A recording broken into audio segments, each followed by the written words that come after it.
Part 2. Mahalaga po ito. Higit pa sa kaninang ginawa ni Lord, ay gagawin ngayon. Sabihin natin, the amazing love of God through Jesus' blood. Sa magitan ng dugo ni Kristo, ipinahayag ang pag-ibig.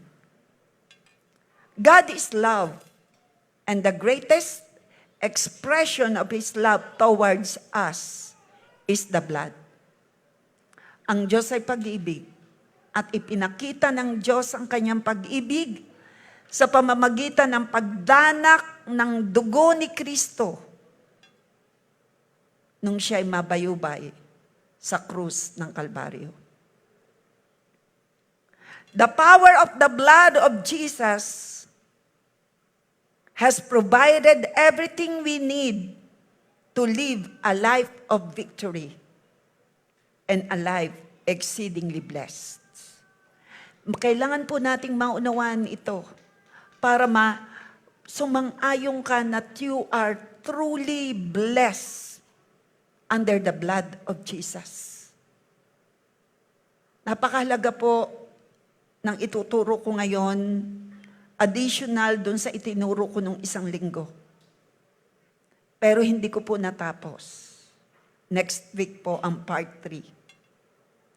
Again, the power of the blood of Jesus has provided everything we need to live a life of victory and a life exceedingly blessed. Ito pong inilagay kong ito'y patutunayan ng sunod-sunod nating babasahin mula sa Bible. Number 1. Before yung number 1, sabihin po natin, there is power and blessing in the blood of Jesus. Ano yung blessings in the blood of Jesus? Number 1. Ano po yung number 1? Blessing. Ito po yung inilagay ko sa Tagalog. Pati yung verse ay nakatagalog. At inilagay ko rin po yung English. Kasi meron pong nanonood sa YouTube na taga-ibang bansa. And they are asking, what is the subtopic? Ibig sabihin, pag Tagalog, sila'y hirap. Kaya may English po akong inilagay at Tagalog. Okay po ba yon? Okay. What are the blessings in the blood of Jesus? Hindi ko po ito natapos. Magkakaroon po tayo ng part 3. Number 1 blessing. We are exceedingly blessed and we will live a life of victory when you understand the blessing in the blood. Number 1, natubos sa kasalanan sa magitan ni Jesus, sa magitan ng dugo ni Jesus. Ikaw at ako ay natubos sa kasalanan, magitan lamang ng dugong dumanak sa cross. Pag sinabing natubos, ikaw ay nakasangla. Kaya natubos. Pag sinabing natubos, may ipinangtubos, may ibinayad. In English, redemption through the blood of Jesus. Saan po yan nakalagay? Ephesians chapter 1 verse 7, English, at later babasahin ko sa Tagalog. Ikaw at ako'y natubos, na-redeemed, redemption, nasa redemption center. Pero ikaw ay tinubos. Basahin natin in English. Redemption through the blood. Dapat doon ay nakalagay yung English sa taas. Redemption through the blood of Jesus. Pag-English. In Him we have redemption through His blood. Naman po natin.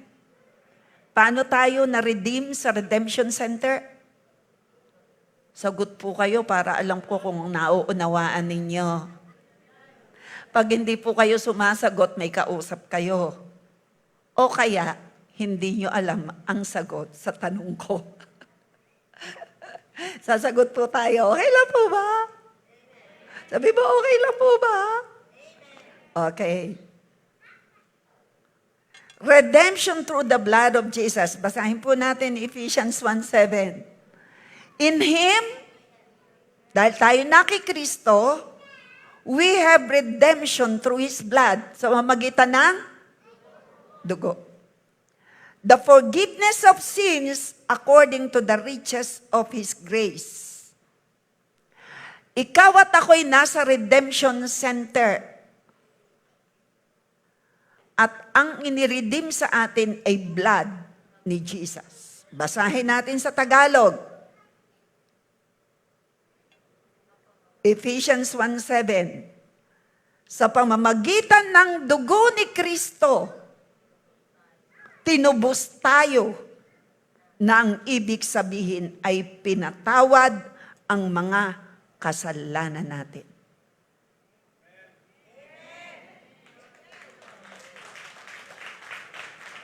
Pinatawad ang mga, gaano mang karami ng ating kasalanan ay napatawad na. At sinabi rito, number 1, blessing in the blood. Ikaw at ako'y natubos. Pag sinabing natubos, dati nasaan tayo? Nasa sanglaan. In English, redemption center. Nakasangla ang kaluluwa ng mga unbeliever. Nakasangla sa dyablo.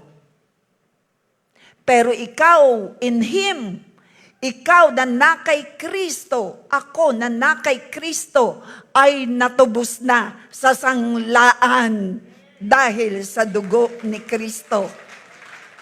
Sino ngayon, taas ang kamay na nakasangla pa ang kaluluwa mo sa kaaway? Taas ang kamay na natubos ka na ng dugo ni Kristo at wala ka na sa sanglaan. Dahil ikaw ay nakay Kristo, dahil ikaw ay born again, dahil tinanggap mo at pinaghari mo si Kristo, wala ka na sa sanglaan. Ang lahat ng masaya na natubos ka na. Pumalakpak pataas at magpasalamat kay Lord. Say, thank you Jesus for your blood. Pag sinabing redeemed, pag sinabing tinubos, kailangan ang halaga ng pangtubos ay kasing halaga ng tutubusin. At kung ang nakasangla ay kaluluwa at yun talaga ang totoo, gaano ang value ng kaluluwa, ang halaga ng kaluluwa mo ay kasing halaga ng pantubos. Anong ipinantubos? Dugo. Ganyang ka kahalaga sa Panginoon.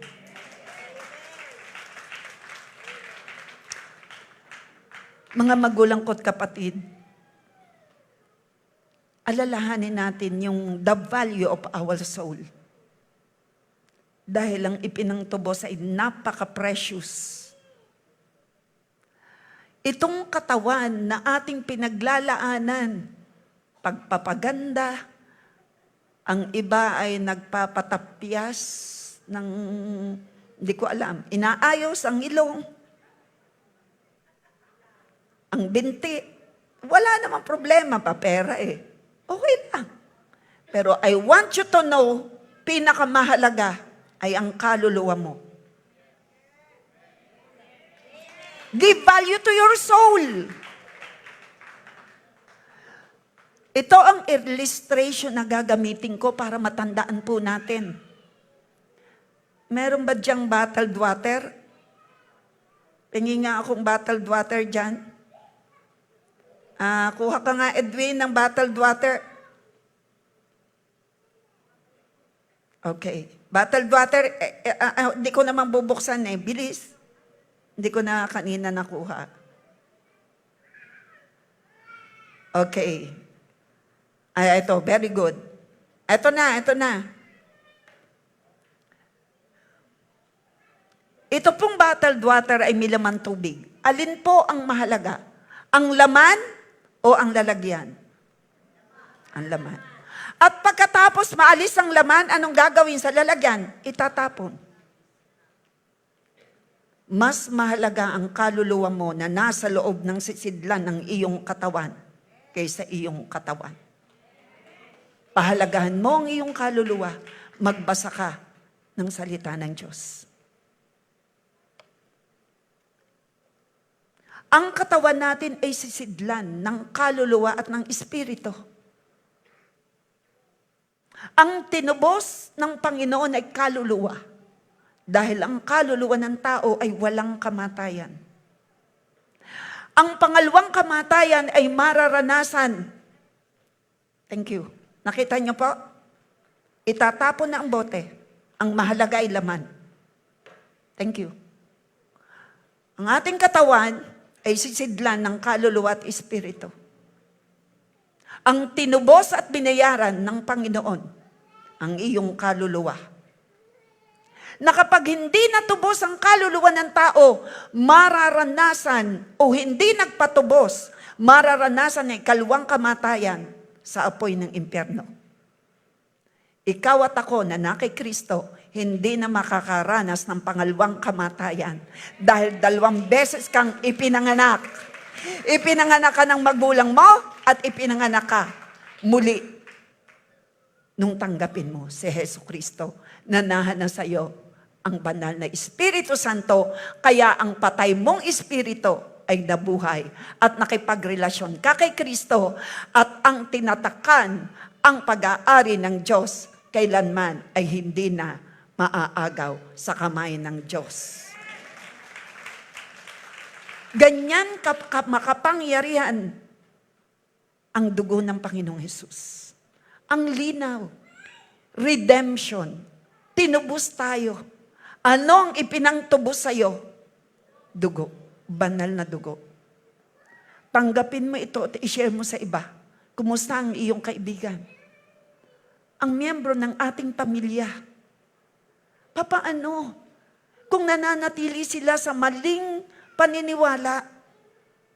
Kailangan mabago anumang mali sa magitan ng salita ng Diyos.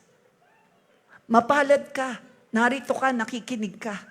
Sa iyong pakikinig, natututo ka at nababago. Pumalakpak kang natututo at nababago in Jesus' name. Padalwa.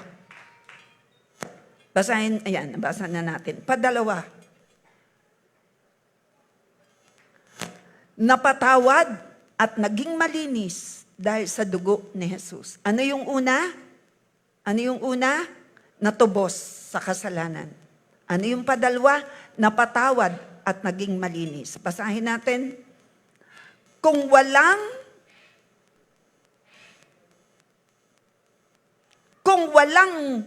pagbubuhos ng dugo bilang handog sa Diyos, wala ring kapatawaran ang mga kasalanan. Salamat sa Panginoon. Jesus, dumanak ang kanyang dugong banal. Nakikinig po tayo? Serious po ba tayo sa pakikinig? Huwag mo yang hayaang mawala sa'yo. Sapagkat yan ang magiging daan para magtagumpay ka sa anumang pagsubok. Bakit yung iba hindi nagtatagumpay? Kulang sa alam. Kulang sa alam na ang kanyang kaluluwa ay napakahalaga sa Diyos. Kaya sa pagsubok sila'y lumalayo. Hindi nila alam ang halaga ng kaluluwa. Ngayon, alam na natin ang katumbas at halaga ng kaluluwa natin ay ang ipinangtubos. Kaya tayo'y naalis tayo nakalaya sa bihag ng kaaway dahil sa dugo ni Kristo. Ipagsabi mo yan. Number 2. Tayo'y napatawad at naging malinis dahil sa dugo ni Jesus. Hebrew 9:22, kung walang pagbubuhos ng dugo bilang handog sa Diyos, wala ring kapatawaran ang mga kasalanan. Sa English, Matthew 26:28, this is my blood, sabi ni Jesus, of the new covenant, which is shed for many for the remission and forgiveness of sins. And the blood of Jesus Christ, His Son, cleanses us from all sin. 1 John 1:7. Ganyan kahalaga ang dugo ni Kristo. Padalawa, ano yung una? Tinubos tayo. sa pagkakasangla. Mamaya kayo na po ang aking tatanungin. Ano po yung number 1? Lahat po yung magsalita. Ano po yung number 1? Tinubos tayo sa sanglaan. Yan, sa sanglaan, nakasangla, redeem. Tayo po yung ni-redeem. Padalawa, napatawad at naging malinis ang ating kasalanan. In English, Jesus, redemption through the blood. And number 2, sanctification through the blood of Jesus. Ano po ang sabi ng Matthew 26:28? Sabi ni Jesus, "This is my blood of the new covenant, which is shed for many for the remission and forgiveness of sins." Take a look of the new covenant.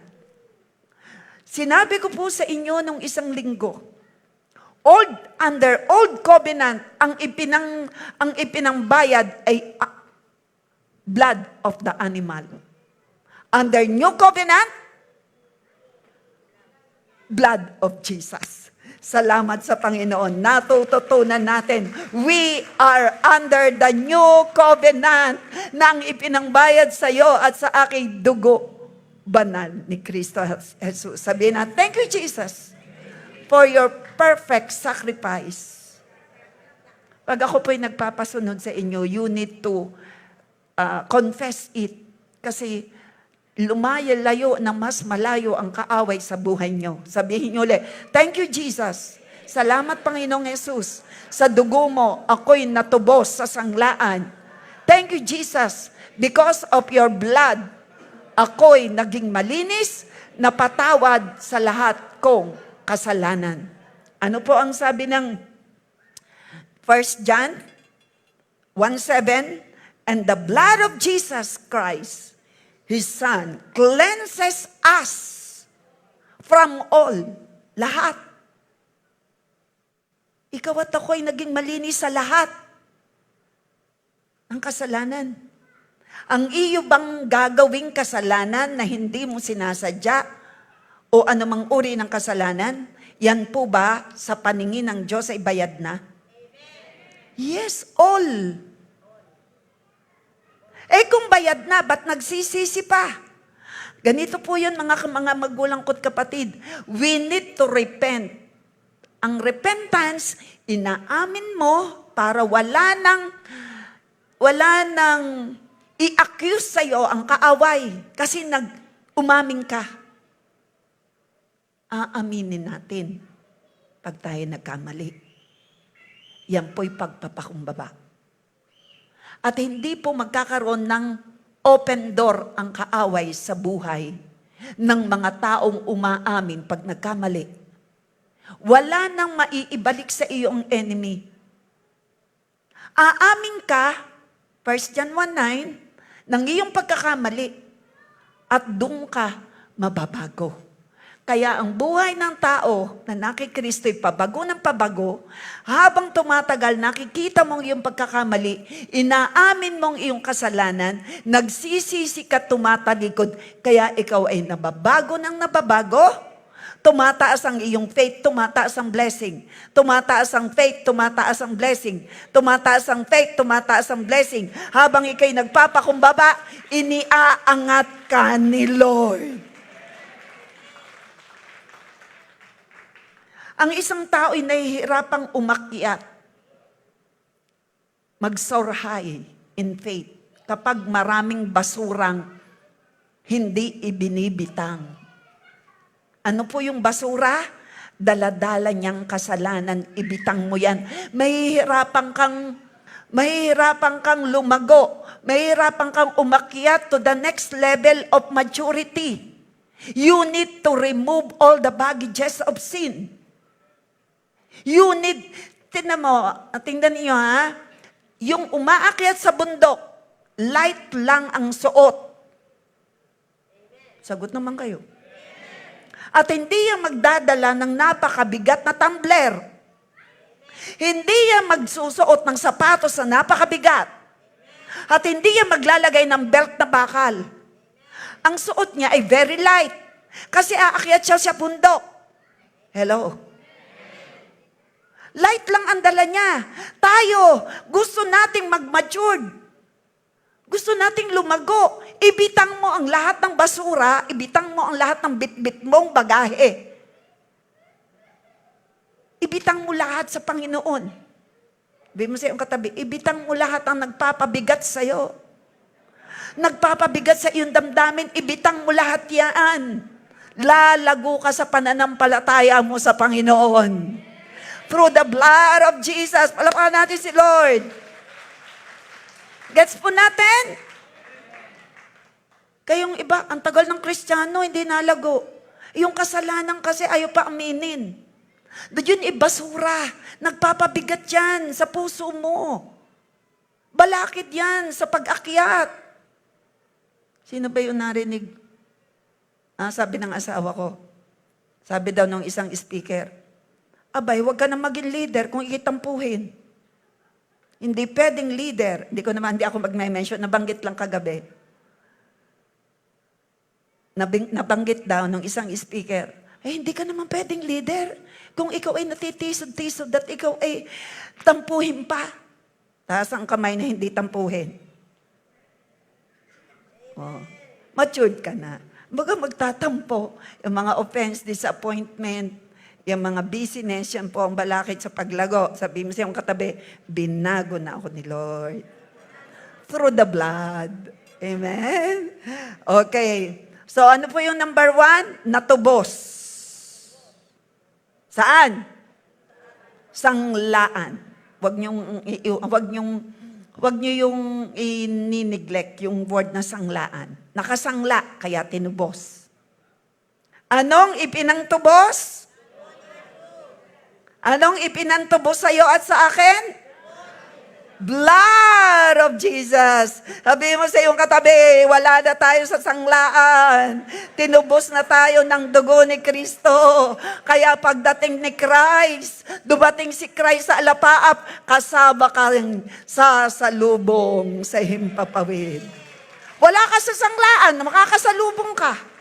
Ang nasa sanglaan, nakasangla kay Satanas. Kaya sila'y nakokontrol. Pero ikaw at ako, controlled by the Holy Spirit na nasa iyo. Pumalakpak kay Holy Spirit. Ano yung number 2? Tayo'y napatawad at naging malinis sa kasalanan. Ayan. Number 3 tayo. Tayo'y natubos sa sumpa sa pamamagitan ng dugo ni Jesus. Freedom from the curse of the law through the blood of Jesus. 10 nakalagay yung freedom from the curse of the law. Galatians 3:10 to 11. Ganda po nito. Huwag na nating makalimutan ito pag tayo nananalangin, Lord. Nakakalapit ako sa iyo through the blood. Lord, naririnig mo ako through the blood. Lord, malinis na ako through the blood of Jesus.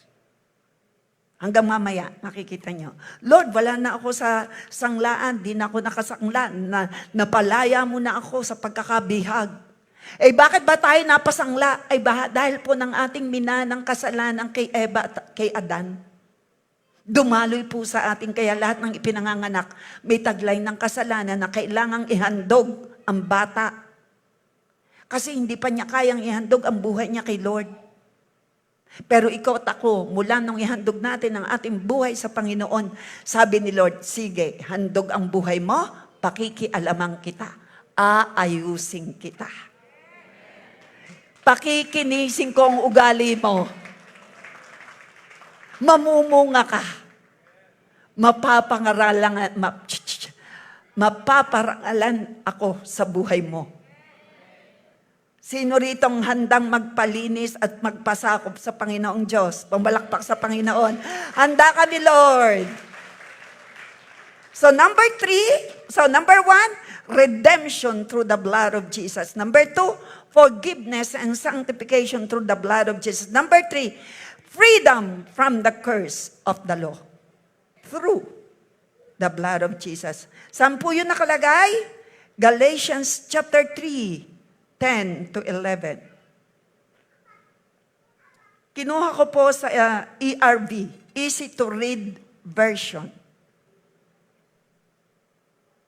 Ang ganda po. Ang ganda po sa English. Ganon din, mamaya basahin natin sa Tagalog. But people who depend on following the law to make them right are under a curse.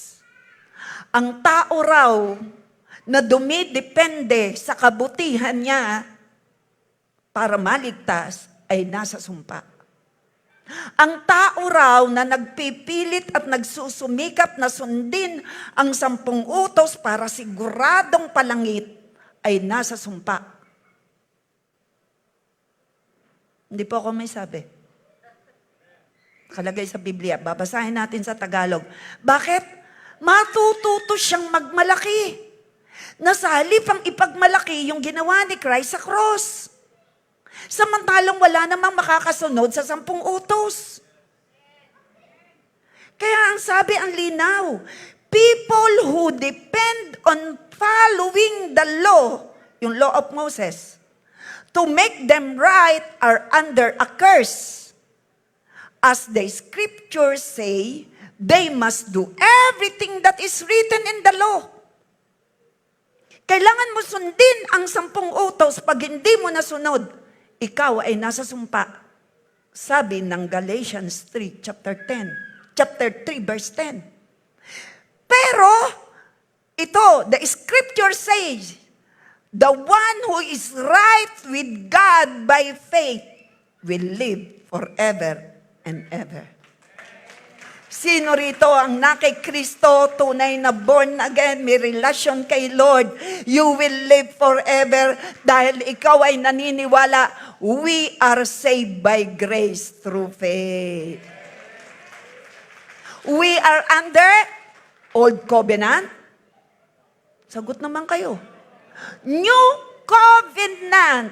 We are under the New Covenant na ang ipinangbayad sa ating kasalanan ay hindi dugo ng hayop, kundi dugong banal ni Heso Kristo. Ikaw at ako'y mapalad. Wala ka na sa ilalim ng sumpa. Basahin natin sa Tagalog. English muna, Galatians 3:13. Tingnan natin ang 13. Christ has redeemed us from the curse of the law. Having become a curse, si Kristo ay naging sumpa. For it is written, cursed is everyone who hangs on a tree. Basahin natin sa Tagalog. Ikaw at ako'y natubo sa sumpa sa magitan ng dugo ni Jesus. Hindi, basa po natin, ngunit hindi natin masunod ang lahat ng iniuutos ng kautusan. Nasusunod daw po ba natin? Hindi. Dahil hindi nasusunod ang 10 utos, anong magaganap sa tao? Nasa sumpa. Kapag ang pinanawalaan ng tao, sila'y ligtas dahil sila'y mabuti. At hindi isinama na kaya ligtas ay dahil sa relasyon kay Kristo at sa ginawa ni Kristo sa cross at sa ipinangbayad na dugo. Kapag hindi yan ang sinabi at pinaniwalaan, hindi makakapasok ng langit. Ang taong nananangan pa rin sa pagsunod ng 10 utos, nang sasabihin, basta ako'y mabuti, basta hindi ako nagawa ng masama. They are under performance sa Old Covenant. But we are under by grace, through faith, under the New Covenant. Curse, hindi natin masunod ang lahat ng iniutos ng kautusan. Kaya sinumpa tayo nung wala pa tayong relasyon kay Kristo. Ikaw at ako'y under the curse. Sinumpa tayo ng Diyos. Pero ngayon, tinubos na tayo ni Kristo sa sumpang ito. Woo! Kulang ang palakpak natin eh. Kulang ang palakpak natin. Sabihin natin, thank you, Jesus! sa ipinangtubos mo sa akin. Wala na, ikaw at ako'y wala na sa sumpa ng kautusan. Ito palang nananangan ang mga tao na maliligtas daw pag sinunod ang 10. Papasok daw sa langit at ipagmamalaki kay Lord, ako'y nakasunod sa 10. Sabi ni Lord, nakalagay na sa Biblia, hindi mo kayang sundin. At ikaw ay nasa sumpa pag diyang ka nanalig. Ano ang kailangan? Tanggapin mo, panampalatayanan mo si Christ, paghariin mo si Christ, at sabihin mo, salamat Panginoong Hesus sa iyong banal na dugo. Bayad na ang lahat ng kasalanan ko. Natumbos ako sa sanglaan, natubos ako sa sumpa ng kautusan dahil sa dugo mo, Kristo Jesus. Malinaw po. Number ano na po tayo? 3. Pang-4 na po tayo. Ang linaw, Galatians 3:13, hindi natin kayang masunod ang 10 kaya nasa sumpa. Pero tayo ang linaw. Pero ngayong tinubos na tayo ni Kristo sa sumpang ito. Tinubos na tayo ni Kristo sa sumpang ito, idiretso mo. Yan. Sinumpa siya alang-alang sa atin dahil sinasabi ng kasulatan, isinumpa ang sino mang binitay sa puno. Sasagot po kayo ng tama. Sino po ang binitay sa puno? Ang iba hindi nasagot. Ay nakalagay na. Sagot naman po kayo, nasa likod. Sino pong sinumpa sa puno? 1, 2, 3, go. Jesus Christ. Bakit siya ibinitin sa puno? Kinuha niya ang sumpa. Yan o, ang linaw. Bukod sa, ang ating pinag-aaralan ngayon, may sumpa ang kautusan. Bukod sa kasalanan, ito ang linaw. Sinumpa siya. Alang-alan sa atin dahil sinasabi, isinumpa ang sino mang binitay sa puno. Dalhin mo ako dun sa first part. Hindi natin masunod ang lahat ng iniutos ng kautusan. Tama po? Walang nakakasunod. Kaya sinumpa tayo ng Diyos. Ang mga unbeliever na ang pinanananganan pa rin, gumawa ka ng mabuti. At ikaw na may hindi nakukulong, ikaw ay palangit. Mali. Mapalad ka at mapalad ako, nakinig tayo ng tama. At lahat ng mali na alam natin noon ay napapaltan unti-unti ng tama. Dahil pag ikaw ay nakikinig, hindi ka tulog. Pumalakpak ang gising. Kung ikaw ay tulog, hindi mo maunawaan. Pero ngayon, nasa ng pang-4 na tayo at ikaw ay gising na gising. Dahil ikaw ay blessed na blessed, ako'y blessed na blessed. Dahil sa pagpapala ng dugo ni Kristo. Palakpakan natin si Jesus. Ano po yung number 1? Ilagay mo ako 1, 2, 3, 4. 1, 2, 3. Tayo ay tinubos sa, yung number 1, sanglaan. Tinubos tayo sa sanglaan. Ano yung padalwa? Nalinis at napatawad dahil sa dugo ni Kristo. Ano yung patatlo? Tinubos sa sumpa ng kautusan. Hindi naman na talaga natin kayang sundin lahat. Pero kahit hindi natin nasusunod, unti-unti tayong nababago dahil ni Holy Spirit na nasa iyo. Hindi ka nabago dahil ng galing mo. Ikaw at ako'y nabago because of the Holy Spirit in you. Palakpakan natin si Holy Spirit. Yan po ang patatlo, natubos sa sumpa sa magitan ng dugo ni Jesus. Number 4. Lagay mo muna yung complete. Anong una? Natubos sa kasalanan. Ayan. Number 4. Malayang makalapit sa Diyos sa magitan ng dugo ni Jesus. Kahit nasaan ka, pwede kang tumawag sa Diyos. Hindi pa ako nakakaawit ng maraming awit. Makakalapit na ako? Opo. Basahin natin. Pakita mo ang English. freedom from, number 4. Yan. Free to enter into most holy place through the blood of Jesus. Holy place. Yung kinaroroonan, nakaupo si Lord. Tayo ay malayang makakalapit. Hindi ako ang may sabi ng Biblia. Basa. Hebrew 10:19. Napakasagana ng biyaya ng Lord nakalagay lahat sa Bible. Ang ganda nito. 1, 2, 3, go. Basa po tayo. And so, brothers and sisters, we are completely free to enter the most holy place. We can do this without fear. Walang takot kang makakalapit kay Lord. Because of the blood sacrifice of Jesus. Woohoo! Huwag mo sabihin ako, ako'y nagkasala kanina. Bati pa kaya kami ni Lord? Ha? Makinig ka na rin. We are completely free. Malaya ka nang lumapit through the blood. Nagkasala ako. Abay, di ko, aminin mo't ikaw ito malikot.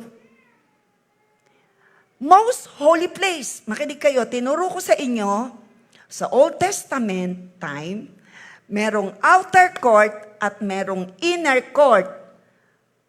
Bago makapasok doon sa Holy of Holies, dadaan ka muna sa holy place. Pero dito, dahil sa dugo ni Kristo na tinanggap ng Ama, inialay sa kasalanan, tinanggap ng Ama, napunit ang kurtinang makapal na humaharang sa Holy of Holies mula ng bayaran ni Kristo ang kasalanan natin. Kaya ngayon makaka-penetrate na tayo. Nagdadrive ka, nagluluto, ikaw ay nagpe-pray. Hindi mo na kailangan ako, wala pa ako maraming awit, baka ako hindi marinig. Umaawit tayo dahil alam nating we are in the Holy of Holies. Wala nang hadlang. We are now in the holy place of the living God. Ano man ang hingin mo, naririnig ni Lord. Dahil ang kasalanan natin ay bayad na. Wala na tayo sa sumpa ng kautusan. Saan ka man naroroon? Nasa palengke, nasa eroplano, nakasakay ka, nagmamaneho, naglalakad. Pwede ka mag-pray. Dahil malaya na tayo. We can completely enter the most holy place. We can do this without fear because of the blood sacrifice of Jesus. Sabihin ulit natin, thank you Jesus for your shed blood. Sa iyong banal na dugo. Tinubos sa pagkakasangla ang mga nakipagkasundo kay Kristo. Padalawa, dahil sa dugo ni Jesus. Ano yung padalawa? Nilinis, pinatawad sa kasalanan. Ano yung patatlo? Tinubos sa sumpa ng kautusan. Wala na tayo sa ilalim ng sumpa ng kautusan. Ikaw at ako'y pinalaya na sa dugo ni Kristo Jesus at nakakalapit tayo direkta sa Ama. Through the blood of Jesus, wherever you are. Ay, nagkasala ako kanina. Aba, ay through the blood, maririnig ka pa rin ni Lord. Maririnig ba ko ni Lord? Kulang pang awit ko. Ringaan, tingnan mo. Malaya na tayo ba't kailangan ng maraming awit? Kagaya mo pagka-worship day. Reb, daming-daming mong awit. Kasi I am in the holy place of God at karapat-dapat siyang tumanggap ng papuri. Kagaya ng ating ginawa kanina. Tinatanggap ni Lord ang aming mga papuring awitin because He is in the most holy place. Wala nang hadlang sa ating pag-aalay ng handog. Kaya, Lord, salamat. Tinatanggap niyo ang aming papuring awitin. Amen! Tandaan po natin yan. Wherever you are, no one is perfect, only God.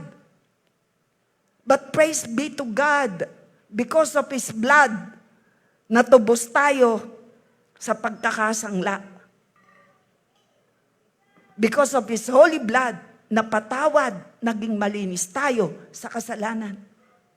Patatlo, because of the blood of Jesus, tayo'y natubos sa sumpa ng kautusan. Palakpakan natin si Lord. Woohoo!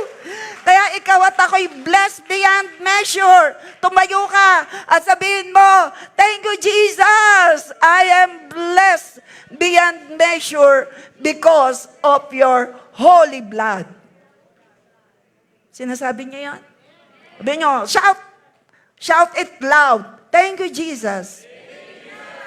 I am exceedingly blessed bilang tunay mong anak, Ama sa langit, na ako'y tinubos sa pagkakasangla. Tinubos ako sa lahat ng sumpa ng kautusan.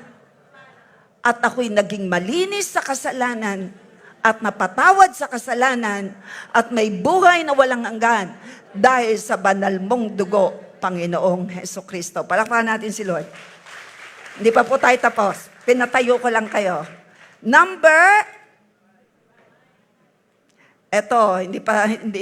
Basahin natin, Ephesians 2:13. Ngunit kayo ngayon ay nakay Kristo na. Nasaan ang mga born again? Nakay Kristo ka na. Basa po. Malayo kayo noon sa Diyos. Pero ngayon, malapit na kayo sa Kanya sa pamamagitan ng dugo ni Kristo. Nakakalapit tayo, nakaka-penetrate tayo sa most holy place. Malayo tayo noon, marami. Ang mga walang relasyon kay Lord, malayo. Pero tayo, malapit, any moment, nariyan siya nasa iyo. Blessed ba tayo? Masaya ba tayo doon? Because of the blood, dugo, magitan ng dugo. Ano daw ang kalagayan natin nung tayo'y unbeliever? Nung hindi pa tayo born again, tayo ay? Sagot naman tayo. Yan. Tayo ay malayo. Paano maririnig ang mga tao nang walang paniniwala o kaya hindi nila naiintindihan na kaya lang tayo'y naririnig ni Lord because of the blood? Sila ay nananangan sa kautusan, nananangan sa gawa. Pero ikaw, pinalaya na ng Lord. Ikaw at ako'y gumagawa ng mabuti, hindi para maligtas o hindi para maging mabait si Lord. Si Lord ay sadyang mabait. He is the God of love, mapagmahal. At gumagawa tayo ng mabuti dahil tayo'y mga tunay na anak ng Diyos na pinananahanan ni Holy Spirit. Thank you, Lord. Kaya mga kapatid, Hebrew 10:19. Basa po. Kaya mga kapatid, malaya na tayong makakapasok sa pinakabanal na lugar dahil sa dugo ni Jesus. Malaya na. Wala nang hadlang, ibig sabihin. Sabihin mo sa iyong katabi, masaya ka ga. Kahit nasaan ka, pwede ka mag-pray. Hindi pa ako nakakaawit, pwede na, malaya na. Kailangan bang umawit? Kailangan. Dahil ang Diyos nilikha tayo para sumamba. Pero hindi nangangahulugan na, hoy, awit pa, hindi pa nababa ang presence ni Lord. Hindi po yun tama. Hello? Pag ayaw niyong umamen. Ang linaw. Wala nang hadlang. Tayo'y nakakadirekta na. Mararanasan mo, tsaka nasa iyo si Lord. 2 o 3 nagkatipon, nandun si Lord. Huwag niyong iisipin kulang pang awit, wala pa si Lord. Nasa iyo nga. Ang mahalaga yung pusong malaya. Basa uli. Mga kapatid, malaya na tayong makapapasok. Saan daw? Sa labas ng holy place? Hindi. Direkta sa trono ng Diyos. At doon daw natin makakamtan ang tunay na biyaya. Tingnan mo ang katabi mo at masaya yan. Number 5. 5. Yan. Number 5.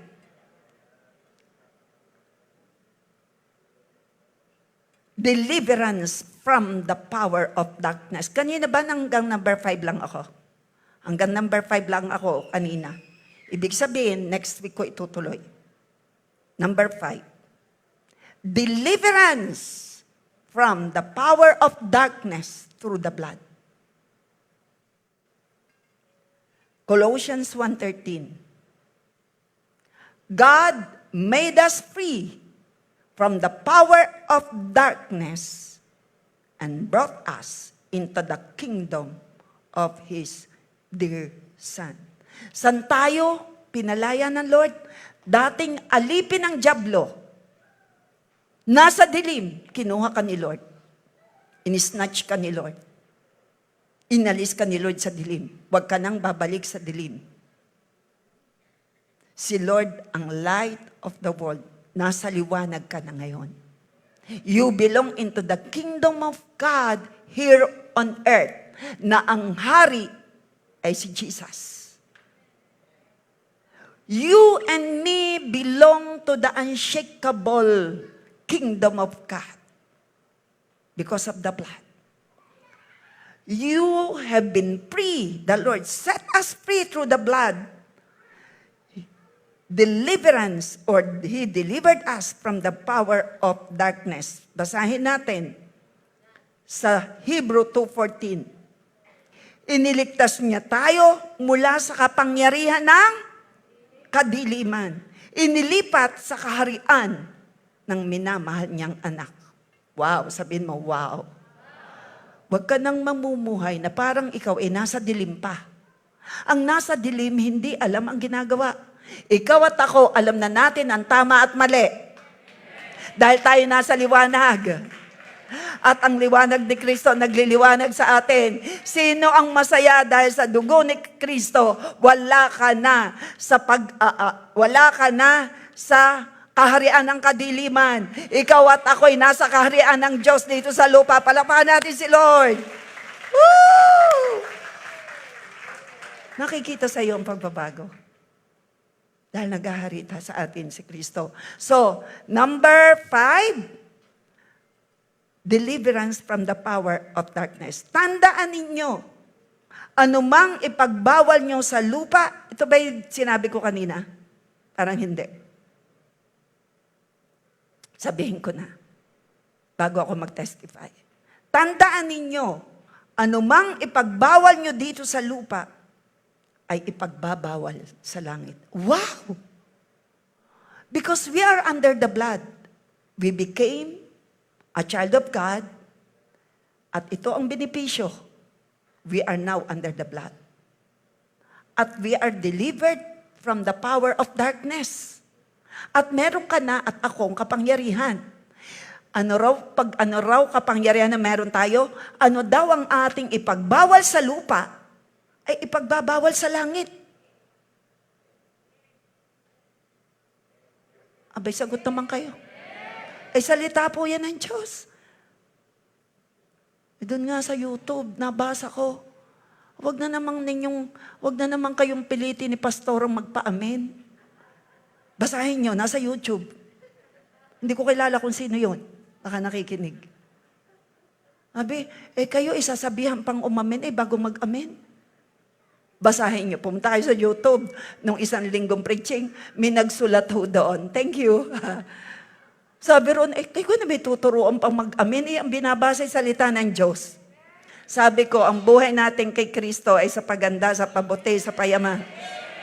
Ikaw ay sa pabago at ikaw ay tinubos ng dugo ni Kristo. Wala ka na sa ilalim ng sumpa. Pinalaya ka ng Panginoon sa sumpa ng kautusan. Ikaw at ako ay wala na sa dilim. Tayo ay nasa kaharian ng Diyos here on earth. Amen.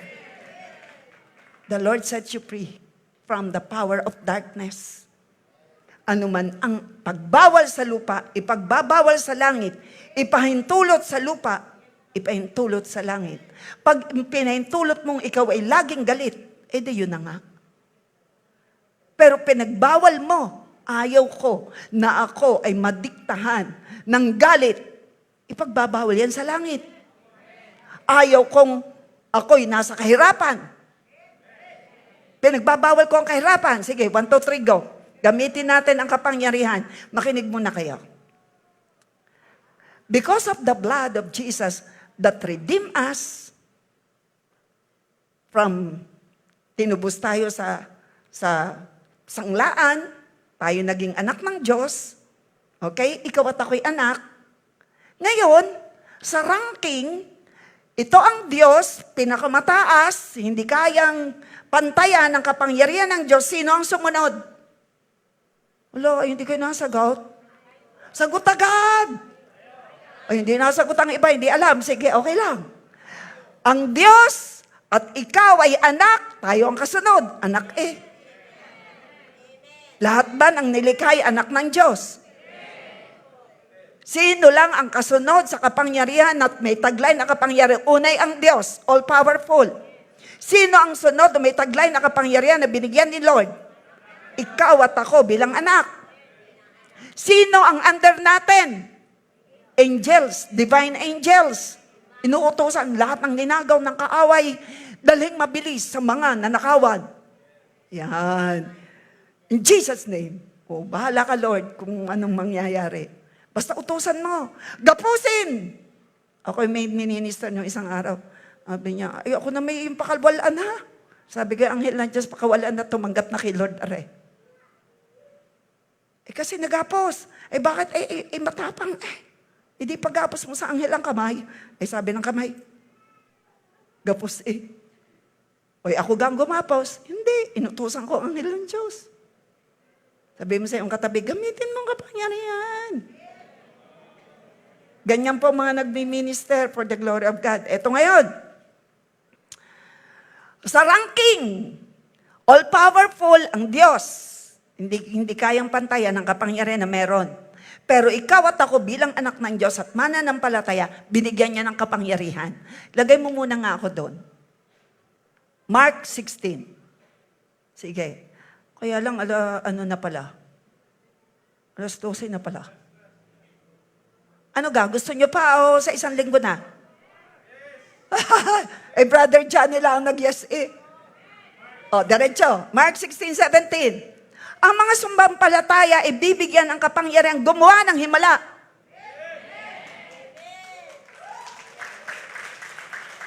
Sandali. Masaya tayo. Bibigyan ng kapangyarihan. Sino daw ang bibigyan ng kapangyarihan? Sino rito ang sumasampalataya na si Kristo ay totoong Diyos? Si Kristo ay nabatay, inilibing at muling nabuhay. Si Kristo ay babalik. May kapangyarihan tayo. Galing kay Lord. Anak kanino ga ang kayamanan at kapangyarihan na mayroong ama ay sa mga anak? Sino ang anak ng Diyos? Bibigyan ng kapangyarihan gumawa ng himala ang mga sumasampalataya. Sa pangalan ko'y magpapalaya sila ng mga demonyo. Agree naman kayo. Magsasalita ng iba't ibang wika. Anong iba't ibang wika? Huranyan dorlobos, sokuyarala, sakayarala. Mamaya, prayer and fasting ho natin. Mamaya, more tongues. Nasaan ka na? Yan. Eto, hindi sila mapapahamak kahit dumampot sila ng ahas. Huwag mo sasadyain. Hindi nakalagay din yung pag sinadya. Kung sakali man, matuklaw, si Pastor Isming natuklaw. Ninong! Gayon kaya, bakit? Tukla kong mga ahas. Agay nga ay siya. Lahat ng kamandag sa buhay mo, alis! Suka. Di ayos na.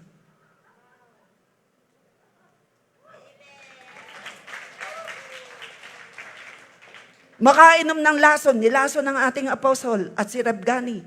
Pero buhay ngayon, nagmimisyon.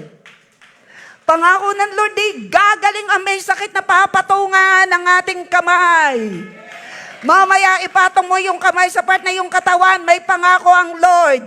Ikaw na anak ng Diyos na sumasampalataya sa Panginoon, dahil sa dugo ni Kristo may kapangyarihan ka. Ang papatungan ng iyong kamay, ang may sakit ay gagaling. Dumampot man ang ahas na huwag mo sasadyain.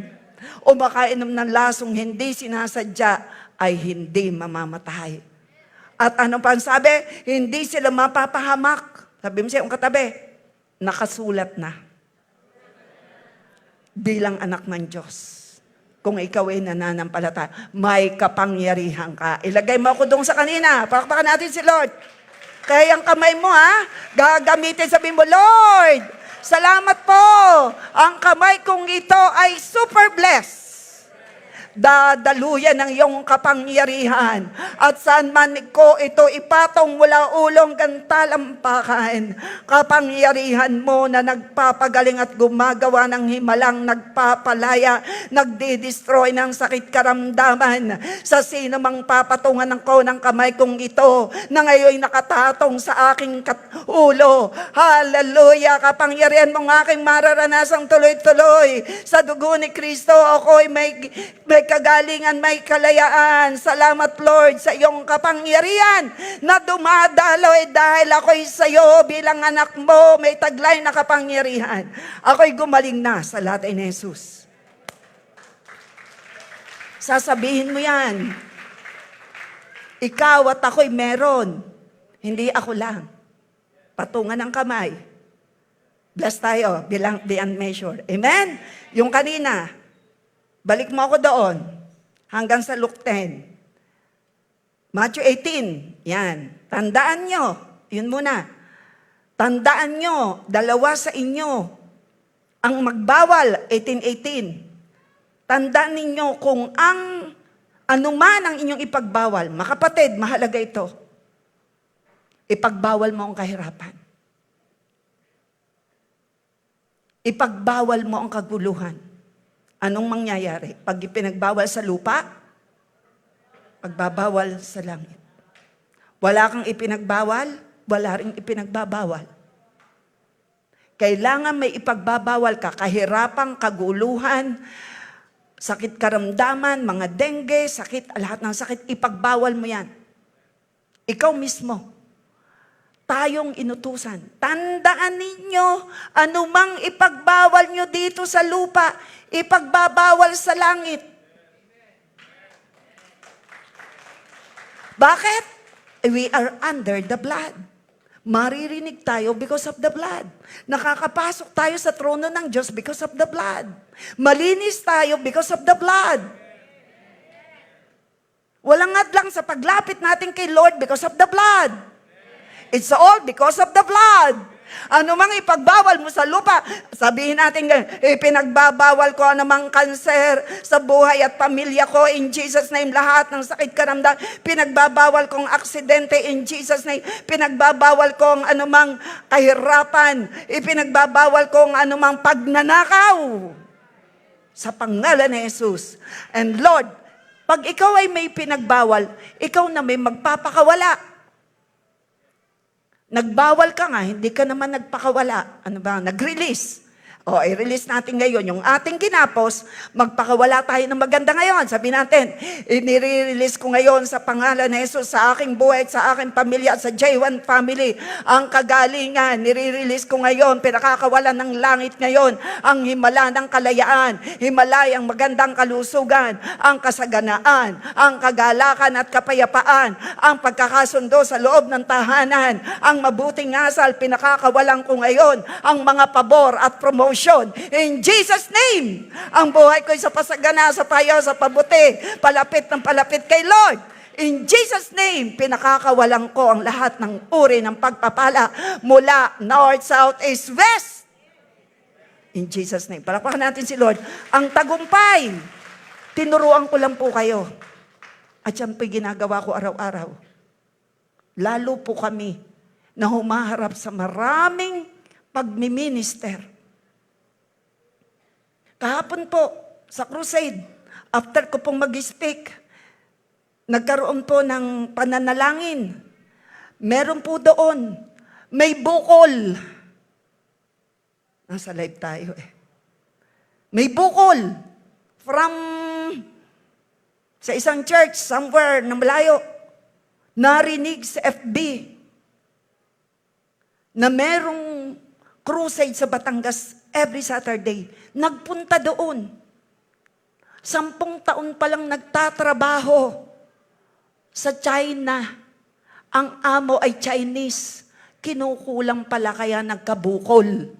Pero pinalaya sa dugo ni Kristo na patanggap yung Chinese.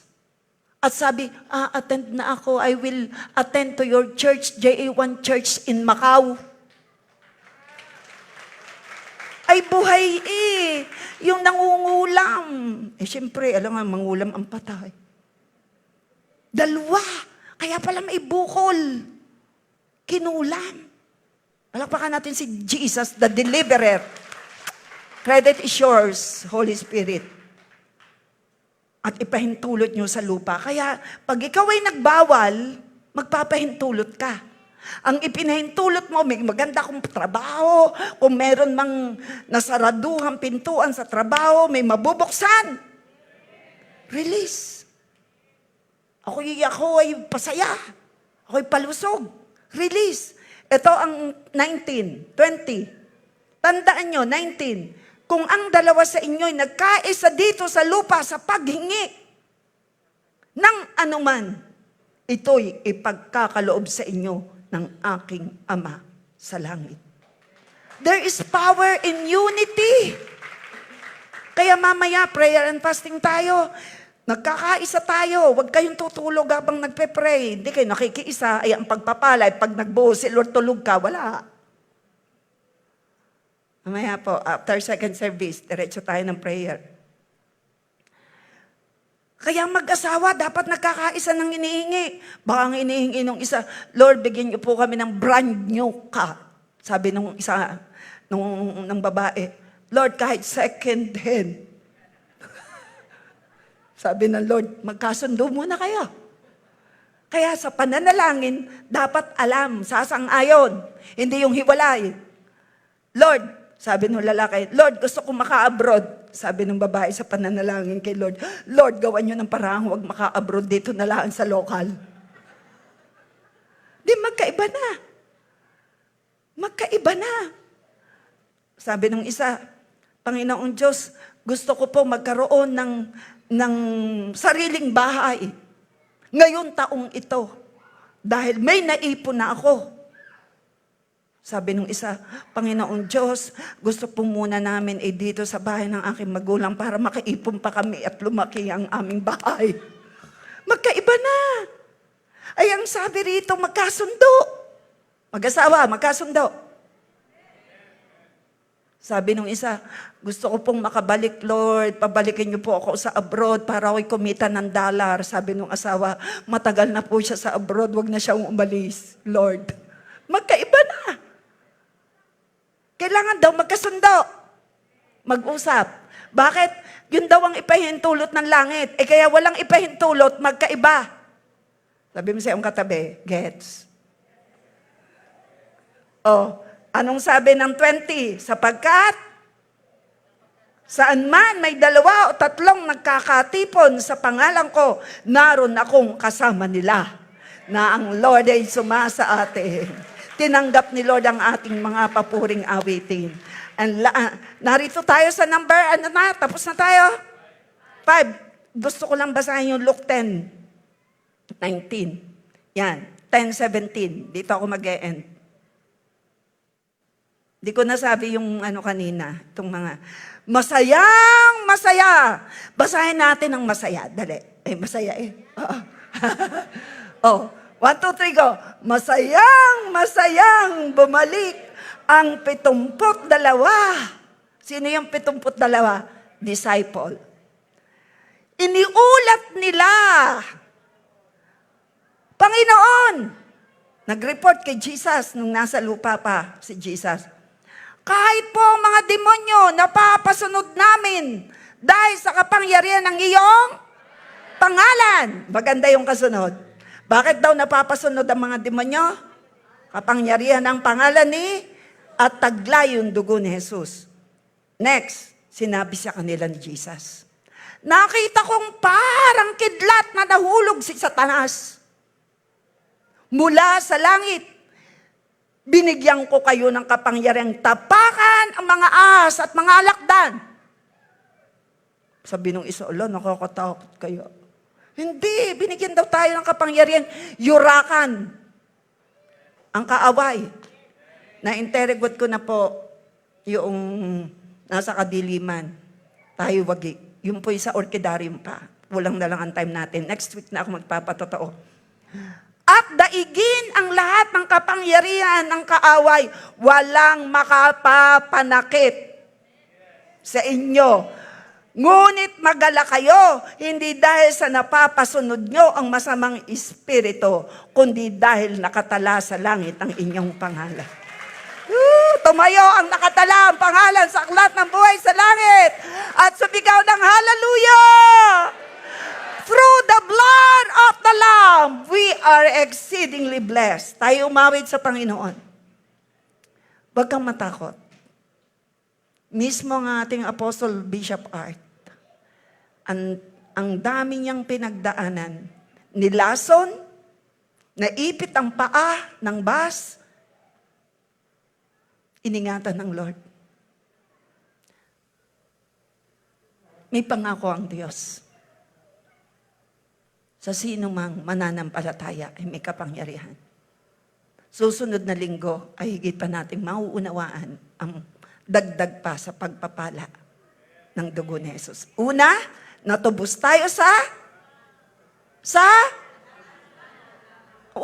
natubos tayo sa nglaan. Padalwa, dahil sa dugo ni Kristo, napatawad at naging malinis. Patatlo, nakakalapit.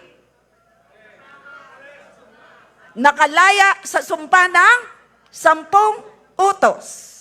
Pang-apat, nakakalapit na tayo sa Diyos saan ka man naroroon. Panglima,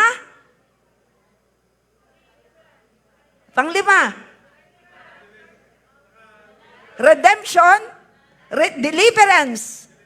Deliverance from the power of darkness. Wala ka na sa dilim, nasa liwanag ka na.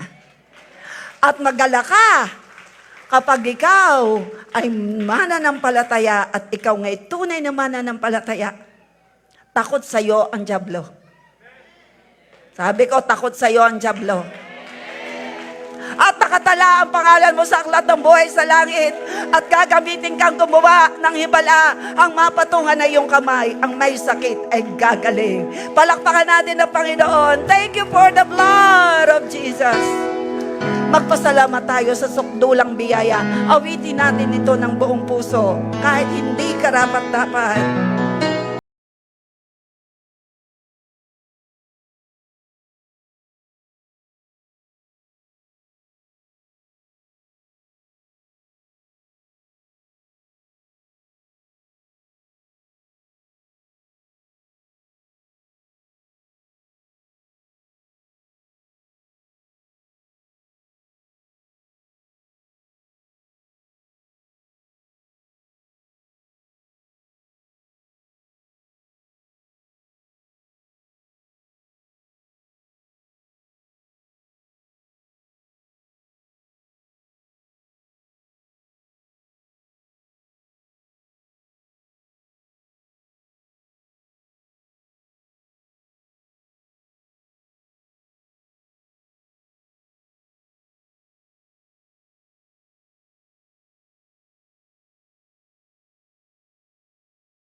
Yakap. Yakap mo ako sa aking karunihan. Inibig mo ako nang di kayang tumbasan. Yakap. Yakap mo ako sa aking karunihan. Inibig mo ako For the last time. tumbasan. Yakap mo ako sa aking karumihan. Inibig mo ako nang di kayang tumbasan.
Salamat sa sukulang biyaya mo. Thank you, Lord, for the power of your blood, Lord Jesus. Thank you, Lord, for the blessing of the blood. Oh, thank you, Lord. Kami ay natubos. Hallelujah sa sanglaan. Salamat kaming dating nakasangla dahil sa aming connection sa iyo, Lord Jesus. Kami nakalaya, nariting kami, binayaran kami ng iyong banal na dugo. Salamat, naging malinis kami sa pagkakasala. Pinatawad mo ang aming mga kasalanan. Salamat, wala na kami sa ilalim ng sumpa ng kutusan. Salamat, Panginoon. Kami, O God, ay diniliber mo, pinalaya mo sa pagkaalipin ng kaaway. At kami binigyan mo ng kapangyarihang yumurak sa lahat ng gawa ng kaaway. At walang makapipinsala sa amin. At ang aming mga kamay ay magagamit mo to pray over our lives and to pray over for the sick, and the sick will recover. At kami ay nakatala ang akla, ang aming pangalan sa aklat ng buhay sa langit dahil sa iyong banal na dugo. We are under the blood. Salamat, we are under the blood. And thank you that everyone are covered by the blood. Salamat, wala nang tuwang ang anumang sumpa ng kahirapan sa buhay ng bawat isa. Kami at ang aming pamilya ay covered by the blood. Kami ay palangit. Kami kasama sa rapture of the church. Salamat sa dugo ni Jesus. Kami pinalaya mo sa kadiliman, dinala sa liwanag. At kami may Abraham blessing. Salamat kami sa iyo, Lord. I cancel and destroy. Cancel natin. I destroy and cancel lahat ng uri ng sakit karamdaman, lahat ng aksidente, lahat ng kaguluhan sa tahanan, lahat ng anumang pagnanakaw ng kaaway. We speak, stop it. It is finished. Bayad na ang buhay namin ng dugo ni Kristo. Kami pinalaya na, kami victorious, kami ay prosperous, kami ay puspos ng banal na Espiritu Santo. Palakpakan natin God the Father, the Son, the Holy Spirit, and shout, thank you, Jesus!